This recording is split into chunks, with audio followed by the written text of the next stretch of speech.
Now let's move into an adult pattern.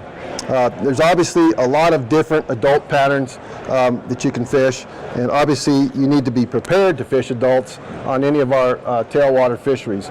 Typically, you're going to see adults, and you're going to also see clusters. So we see two of them. You go up on the bighorn this time of year, you're going to see some big cluster imitations. So I think one of my favorite flies, and it's an oldie but a goodie, is the Griffiths Gnat, because it can imitate individual midges in a small size, like a 22 or a 24, but tied in a 14 or a 16, it can imitate a cluster of midges. So it's a very, very versatile fly from that standpoint. So I'm going to tie this on a size 18.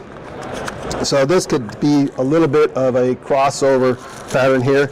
And I'm also going to tie it in a high-vis variation. The beautiful thing about this is if you tie this pattern heavily hackled, you can also fish a dropper off it, like a tungsten mercury black beauty or a tungsten black beauty that just kind of goes on, poison tongue, all kinds of things like that. But I'm just going to show you how there's some different options with this fly as we go along here. So the first thing I'm going to do is tie in a post. You can use a Darlon, you can use some McFlylon, and you can really use whatever color you like. My favorite is some sort of a cerise or hot pink, and that allows me to see this fly in foam mats. It allows me to see it in bubble lines, in seams that can be very difficult, high glare situations, and so on and so forth. So this is a TMCO 101, which is a straight eye dry fly hook, and we're going to begin with some 8/0 uni thread with a jam knot. We're going to come back to about the 3/4 point on our hook shank here, and we're going to tie in this piece of cerise Darlon here. And we'll cut off the butt ends of that and then anchor those down. And then very similar to if you were going to tie a parachute pattern, you're going to make a thread wedge in front of the post here. And you can also bundle these up if you opt to do so here. I tie another little pattern that I really like called a high-vis Baetis, which would be very similar to this. I would just tie in a blue dun tail, dub the body, and then parachute hackle it. Okay, so that's a nice way to tie a high-vis parachute mayfly imitation with all the same goals in mind as far as the high glare and foam line situations. But moving back into the Griffiths Gnat, have you guys ever seen a cluster of midges on the water? It's pretty amazing.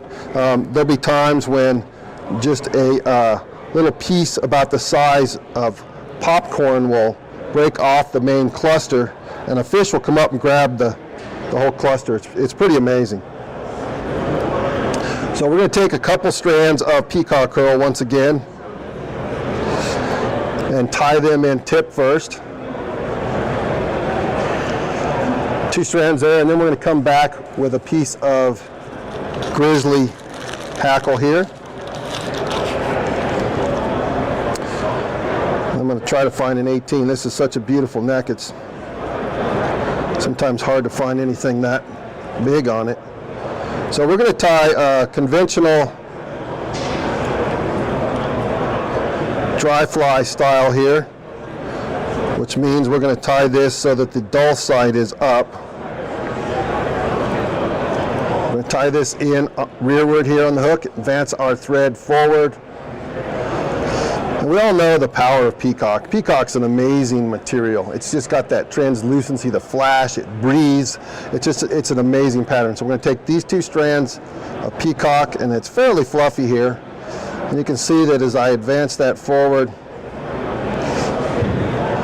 move the wing out of the way there, take a couple material locking wraps in front, a couple in back, trim that off. Now, we talked a moment ago about the hackling of this. You can hackle it sparse if you'd like to, or you can hackle it heavy if you like to. I usually choose the latter. I like to hackle these very heavily. That way, if I opt to use a dropper off it, I have that extra high flotation. I'm going to move that forward. I'm going to take 2 wraps behind the hackle to in front of it. And once again, we're going to trim that off.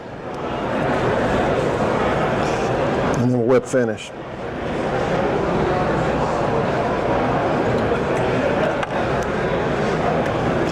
And then the final thing here is just to trim that wing off. Trim that wing off, and then I kind of mash that down. So very simple, very effective. Like I said, you can fish it for an individual midge in small sizes, cluster in big sizes. You can really vary the wing. If you can see chartreuse better, go with chartreuse. If you can see black better, go with black. You don't even need to use a wing. You can tie it with a standard Griffiths Gnat, or you can tie it with a high-vis variation. So again, there's a lot of variations that can occur there. So then we went through, we had a couple different larvae. We have a pupa and adult, and certainly those are kind of good oldies, but standby patterns that'll work very, very well on just about any tailwater fishery.